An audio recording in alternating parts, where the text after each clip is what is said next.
Hello, সবাই কেমন আছেন? আশা করছি সবাই খুব ভালো আছেন। সৌমিত্রা ডায়েরির আরেকটা পাতা থেকে প্রবাসের ইতিকাহিনীর গল্প নিয়ে আমি সৌমিত্রা চলে এসেছি আপনাদের সামনে। কিমন স্ট্রিট যাচ্ছি সবাই মিলে, কিমন স্ট্রিট, তারপর ভেনেশিয়ান, তারপর কি করবো বিলাজিও করে বলছি না তো। হ্যালো বন্ধুরা, শুরু হয়ে গেছে আমাদের লাস ভেগাসের নাইট লাইফ এক্সপ্লোর করা। আমরা আগেও এসেছি, কিন্তু মা বাবাকে নিয়ে প্রথমবার লাস ভেগাস আসা, তাই সবার প্রথম আমরা মা বাবাকে নিয়ে যাচ্ছি ফ্রিমন্ট স্ট্রিটে, যেটা লাস ভেগাসের one of the most famous attraction. তো একদম ফ্রিমন্ট স্ট্রিটে পৌঁছে গেছি। এখানে আমরা আগে গাড়ি পার্ক করব, তারপরে আমরা ফ্রিমন্ট স্ট্রিটে গিয়ে মা বাবাকে সব জায়গাটা ঘুরিয়ে দেখাবো। কিছু কিছু সিনেমা আমি এই লাস ভেগাসের এই জায়গাটা দেখেছিলাম, লাইক পরদেশ কিংবা এক অঞ্জনা আঞ্জানি কিংবা এক মে অর এক তু। তো এই জায়গাটা আসলে আমার সত্যি ভীষণ ভালো লাগে, একদম অন্যরকম প্রাণ পাওয়া যায় এখানে। দেখেছো, সোচ না কি আর হিন্দি গান হচ্ছে, सोचना क्या जो भी होगा देखा जाएगा। ফ্রিমন্ট স্ট্রিট লাস ভেগাস যে জায়গাটা বিখ্যাত, এর আলো ঝলমলে পরিবেশ, তার সাথে লাইভ পারফরমেন্স কিংবা স্ট্রিট পারফর্মার, আর তার সাথে ফুড আইটেমস তো রয়েছে। তাই এই জায়গাটা লাস ভেগাসের চার্মকে ধরে রাখার জন্য একদম আদর্শ জায়গা। আর সব থেকে ইন্টারেস্টিং পার্ট, ক্যাসিনো তো রয়েছে দু সাইডে, যে কোনো জায়গাতে, যেটা লাস ভেগাসে একদম সবসময় পাওয়াই যায়, যেখানেই যাবেন ক্যাসিনো তো রয়েছে। কিন্তু ফ্রিমন্ট স্ট্রিটের মেন অ্যাট্রাকশন হলো এই এলইডি লাইট লাগানো ছাদ, যেখানে কন্টিনিউয়াস স্ক্রিন চেঞ্জ হতে থাকছে, কখনো পাখি, কখনো এই মহাকাশ, কিংবা কখনো ক্যাসিনোর যে ক্যাসিনো চিপস, আর বড়দিনের সময় সেজে ওঠে একদম ক্রিসমাস থিমে। এটি এমন একটি জায়গা যেখানে এলে আপনি কোনোদিনই বোর হবেন না।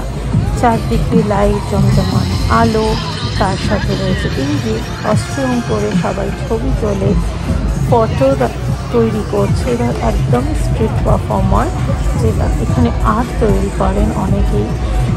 এছাড়া রয়েছে লাইভ পারফরমেন্স, যেটা ডান্সেরও হতে পারে কিংবা গানের। এখানে একদম দুটো স্ট্রিটের মাঝখানে একটা রয়েছে, আর একদম এন্ড পয়েন্টে একটা স্টেজ রয়েছে। এই দুটো স্টেজে অলওয়েজ একটা কোনো না কোনো শো হতেই থাকে। আর আরেকটা নতুন জিনিস হচ্ছে জিপ লাইন, যেটা রিসেন্টলি এখানে ইনস্টল করা হয়েছে, যে জিপ লাইন এখানে করে গোটা ফ্রিমন্ট স্ট্রিটের এই মাথা থেকে এই মাথা আপনারা চলে যেতে পারেন। সো এটা এমনই একটা জায়গা যেখানে এলে কোনো দিনই বোর হবেন না, আর এত সুন্দর জায়গা ছেড়ে যেতেও ইচ্ছা করবে না। যাই হোক, এখানে এসে তো আমাদের ভীষণ ভালো লেগেছে, মা বাবাদেরও ভীষণ ভালো লেগেছে। আদি তো এত আলো যে দেখে ওর ঘুম ছুটে গেছে, এছাড়া ঘুমানোর কথা ছিল কিন্তু ঘুমোয়নি, সে এত আলো দেখছে তো চারদিক হইচই করার জায়গাতে সে চলে গেছে। যাই হোক, এখন আমরা একটু কোল্ড ড্রিঙ্কস তুলে নিয়েছি, তুলে নিয়ে আমরা এবার আস্তে আস্তে বেরিয়ে যাব, কারণ এখান থেকে আমরা আবার যাব ভেনেশিয়ান রিসর্ট হোটেলে। এই হোটেলের ভেতরে গেলে পুরোপুরি আপনি মনে হবে ইটালিতে চলে এসেছেন। সেটা নিয়ে তো বলবোই, কিন্তু তার আগে দেখুন রাস্তা দিয়ে যেতে যেতে আপনারা একটা গ্লোবের মতো জিনিস দেখতে পাচ্ছেন কিনা। হ্যাঁ, এটাকেই বলে the globe of Las Vegas বা এমএসজি স্ফিয়ার, যেটা 2023 সালে লাস ভেগাসে প্রথম ওপেন হয়। এই গ্লোবের বাইরে প্রায় 58 লক্ষ এলইডি লাইট আছে, যেগুলো মিলে একটা বিশাল স্ক্রিন তৈরি করে, যেখানে কোনো রকম অ্যানিমেশন বা মুখ কিংবা কোনো স্মাইলি সব কিছুই এখানে তৈরি হয়। যাই হোক, আমরা এবারে স্পিয়ারে যাব না, এখন আমরা যাচ্ছি ভেনেশিয়ান হোটেলে।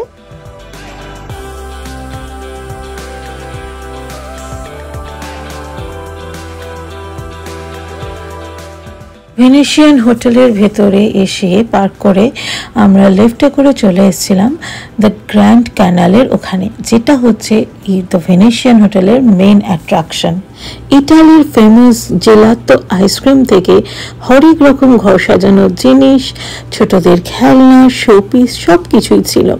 সেগুলো দেখতে দেখতে একটু দাঁড়িয়ে পড়েছিলাম, আর আদি একটু ছটফট করছিল বলে ওকে নিয়ে একটু শান্ত করার চেষ্টা করছিলাম। আমরা তো এখন যাচ্ছি গ্রেট ক্যানালের দিকে। এই যে একখানটাও যে দাঁড়িয়ে আছে, এখানটাই বিভিন্ন ধরনের দোকান রয়েছে, এগুলোকে বলা হয় গ্র্যান্ড ক্যানাল শপার্স। আর এই এখন আমরা বেরিয়ে যাচ্ছি একদম আকাশের তলায়, যেখানে ক্যানালটা রয়েছে আর যার উপরে গন্ডোলা রাইড হয়। সত্যি কথা বলতে এই গন্ডোলা রাইড করতে করতে আপনার মনেই হবে না যে আপনি লাস ভেগাসে আছেন, মনে হবে আপনি ভেনিসেই আছেন। কারণ এই গন্ডোলিয়াররা তারা আপনাকে ইটালীয় সঙ্গীত ফেমাস শোনাবে যতক্ষণ আপনারা এই গন্ডোলা রাইড করবেন। আমরা লাস্ট টাইম যখন এসেছিলাম গন্ডোলা রাইড করেছিলাম, আর তার ভিডিও আমি নেক্সট ব্লগে আপলোড করে দেবো। এইবারে আমি করিনি, আমরা কেউই গন্ডোলা রাইডটা করিনি, হাতে সময় খুবই কম ছিল। কারণ আমরা আজকের দিনটা স্টে করে কালকে সকালেই আমরা বাড়ি ফেরত যাচ্ছি, তাই আজকের দিনটা পুরোপুরি এখানেই কাটাবো ঠিক করেছি। সত্যি কথা বলতে মা বাবার তো ভীষণ ভালো লেগেছে জায়গাটা, আর আশেপাশের দোকানগুলো এত সুন্দর সুন্দর ঘর সাজানোর জিনিস। এখানটা যেমন স্টোন ট্রি ছিল, গিয়ে একটুখানি ছবি তুলে নিলাম। তারপরে আবারও মনে হয়েছিল এক একটা দোকান ঘুরে দেখি, কিন্তু তার আগে মা বাবা বলে একটু আইসক্রিম খাবে, তাই তাদের নিয়ে চলে এলাম আবারও সেই ক্যানাল শপার্সের মেন জায়গাটায়, যেখানে বসে লোকজন আড্ডা দেয়, খাবার খায় আর তার সাথে ছবিও তোলে। কি আকাশটা দেখে মনে হচ্ছে না একদম অন্যরকম রিয়েলিস্টিক? কিন্তু এই আর্টিফিশিয়াল আকাশটা হোটেলের মধ্যেই তৈরি হয়েছে, আর এত সুন্দরভাবে মেঘের ভেলা ভেসে চলছে। এই আকাশের দিকে, মেঘের দিকে যদি কিছুক্ষণ তাকিয়ে থাকেন, তাহলে আপনার মনেই হবে যে মেঘটা হয়তো ভেসে যাচ্ছে। হ্যাঁ, এই রকমভাবেই এই আকাশের ইলিউশনটা তৈরি হয়েছে। এই যে এখানে ভিড় করে দাঁড়িয়ে পড়েছি, কি আইসক্রিম খাওয়া যায় সেটা ভাবনা চিন্তা চলছে। তো মা বাবা সবাই পছন্দ করে নিয়েছে যে যার আইসক্রিমটা তোলা হয়ে গেলে আমরা এইখানটা একটা সিট ফাঁকা পেয়ে গেছি লাকিলি, সেখানে বসে একটু আইসক্রিমটা খেয়ে নিই। ইটালির ফেমাস জেলাতো আইসক্রিম। ঠান্ডা খুব একটা, একজন জিলাতো খাচ্ছে, জিলাতো গিলছে এর বেলা।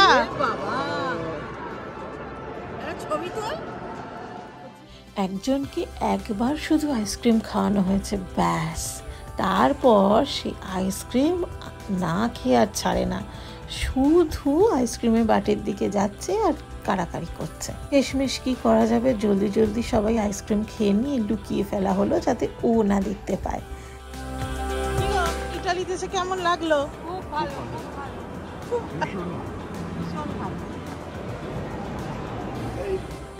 এবার বাড়ি ফেরার পালা।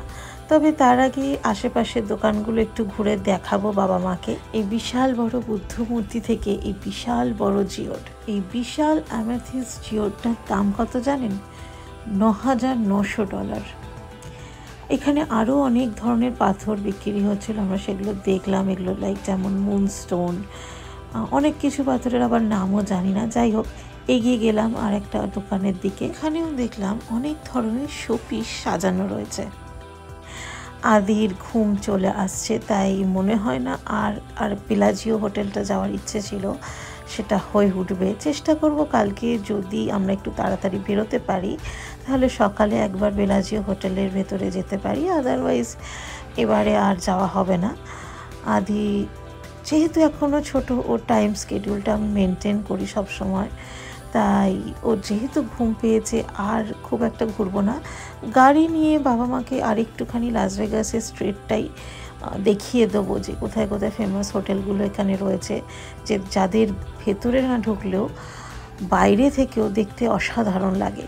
তো সেই কয়েকটা ক্লিপস আপনাদের সাথে শেয়ার করব। এই জায়গাটা কমপ্লিটলি ফুড কোর্ট, এখানে বিভিন্ন ধরনের খাবার পাওয়া যাচ্ছে, বাট আমাদের খাবারের কোনো ইচ্ছে নেই, পেট ভর্তিই রয়েছে, তাই বেরিয়ে চলে এলাম। আর এই যে আমরা এখন আবারও সেই স্ফিয়ারটার পাশ দিয়ে পাস করছি। যতক্ষণ ধরে গাড়ি চলছে, যেহেতু একটু জ্যাম আছে, আস্তে আস্তে গাড়ি যাচ্ছিল, কত রকম যে স্ক্রিন চেঞ্জ হলো তার বলতে গেলে ঠিক ঠিকানা নেই। এইটা সামনে দাঁড়িয়ে থাকলে মনে হবে সারাক্ষণ এটাকেই দেখতে থাকি, আর কখন যে সময় কেটে যাবে বুঝতেই পারবো না। চলুন এবার আমরা লাস ভেগাস স্ট্রিপের উপর দিয়ে গাড়ি ছোটাচ্ছি। Las Vegas Strip, the famous road, যার দুপাশে লাস ভেগাসের অন্যতম অ্যাট্রাকশন ক্যাসিনো অ্যান্ড হোটেলসগুলো রয়েছে। যেই হোটেলস অ্যান্ড ক্যাসিনোর মধ্যে ফেমাস হচ্ছে Mirage, Luxor, New York, casino Royale, এই সমস্ত কিছু এখানেই রয়েছে। আপনারা দেখতেই পাচ্ছেন লাস ভেগাসের স্ট্রিপের ওপর দিয়ে যাচ্ছি, এখনও কিন্তু আলোর ঝলকানি কমেনি। এই দেখুন, এটা যেমন সিজার প্যালেসের পাশ দিয়ে আমরা পাস করছি। এখানে গাড়ি দাঁড় করিয়ে এই যে হাঁটা পথ দেখছেন, এখান দিয়ে হেঁটে হেঁটে মেনলি প্রত্যেকটা হোটেলে যাওয়া যায়। আর হ্যাঁ, এখানে একটা হোটেল থেকে আরেকটা হোটেলে যাওয়ার জন্য রেলপথেরও ব্যবস্থা রয়েছে, তবে আমরা সেটা অ্যাভয়েড করছি, কারণ আদিকে নিয়ে অতটা হাঁটাহাঁটি করা যাবে না, তাই গাড়ি নিয়েই আমরা এখন যাচ্ছি। দেখুন, এখনও কিন্তু আমরা সিজার প্যালেসটা ক্রস করিনি। এখানকার হোটেলগুলো এত বিশাল বড়। আর ওই দেখুন কি আসছে, হেলস কিচেন, ফেমাস গর্ডন র্যামসের যে রেস্টুরেন্ট রয়েছে হেলস কিচেন, সেটা এই লাস ভেগাসে রয়েছে। আর একটা আছে লেক তাহোতে, এই দুটোই আমার জানা। তো এখানেটা যেমন রয়েছে, এরপর আমরা আস্তে আস্তে আরও এগিয়ে যাচ্ছি। এর পরের বাকি হোটেলগুলো আপনাদের একটু দেখিয়ে দেবো। এখন আমরা পাস করছি বেলাজিওর পাশ দিয়ে। এই দেখুন সামনে যে ফাউন্টেনটা উঠছে, এটা হচ্ছে বেলাজিওর ফেমাস ফাউন্টেন শো। এই যে ফাউন্টেন শোটা,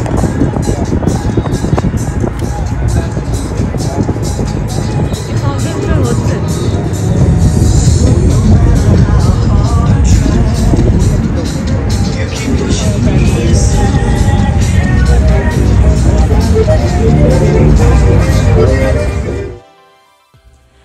এরপরে আসছে দ্য ফেমাস নিউ ইয়র্ক, যেখানে অ্যাকচুয়ালি হোটেলগুলোটা নিউ ইয়র্কের আদলে তৈরি হয়েছে। এখানে আপনি স্ট্যাচু অফ লিবার্টি দেখতে পাবেন যেমন, তার সাথে একটা ছোট্ট রাইডও এখানে রয়েছে, যেটা ইজিলি এখানে করা যায়।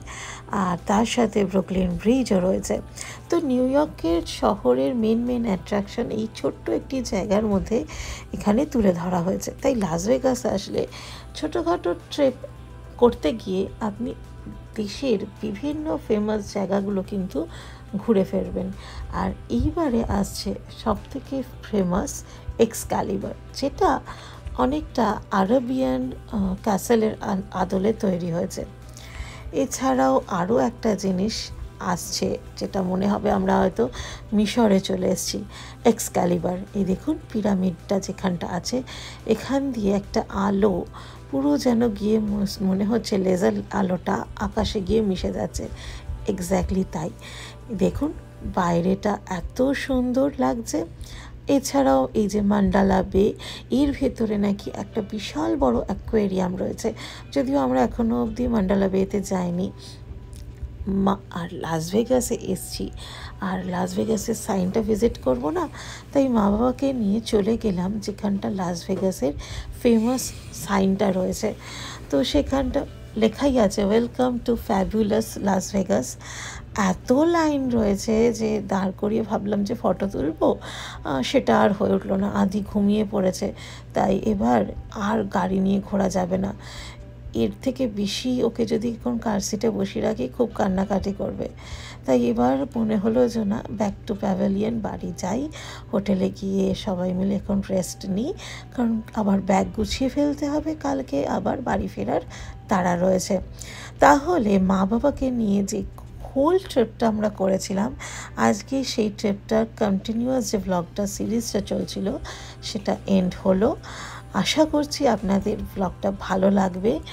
আর ডোন্ট ওয়ারি, আমাদের এই ইউএস বিভিন্ন জায়গা ঘোরা এখনও শেষ হয়নি, তাই আগামী দিনেও আমরা যেখানে যেখানে যাব, আর খুব শিগগিরই আমার মামনি বাপি মানে সুমনের মা বাবা, আমার শ্বশুর শাশুড়ি মা আসছেন, তো তাদেরকে নিয়েও আমরা কোথায় কোথায় ঘুরছি সমস্ত কিছু আস্তে আস্তে আপনাদের সাথে শেয়ার করতে থাকবো। আর তার মাঝখানে একটু গ্যাপ আছে, সেটাও কী করলাম সব কিছু আপনাদের সাথে শেয়ার করব। আদির সাথে যত রকম দুষ্টুমি হয়, যত রকম দুষ্টুমি করি সেটাও শেয়ার করব। এই দেখুন, এটা হচ্ছে প্যারিসের বিখ্যাত আইফেল টাওয়ার। আইফেল টাওয়ারের সামনে দাঁড়িয়ে আমরা এখন রয়েছি, কিন্তু গাড়িতেই দাঁড়িয়ে যতটুকু দেখা যায় ততটুকুই মা বাবা দেখছে। যাই হোক, আর আজকে আর ব্লগটা বাড়াচ্ছি না, এবার তাহলে হোটেলের দিকে রওনা দিই। তাহলে চলুন আজকের জন্য ব্লগটা এখানেই শেষ করছি। সবাই খুব ভালো থাকবেন, হাসি খুশি থাকবেন। দেখা হচ্ছে খুব শিগগিরই পরের ব্লগে।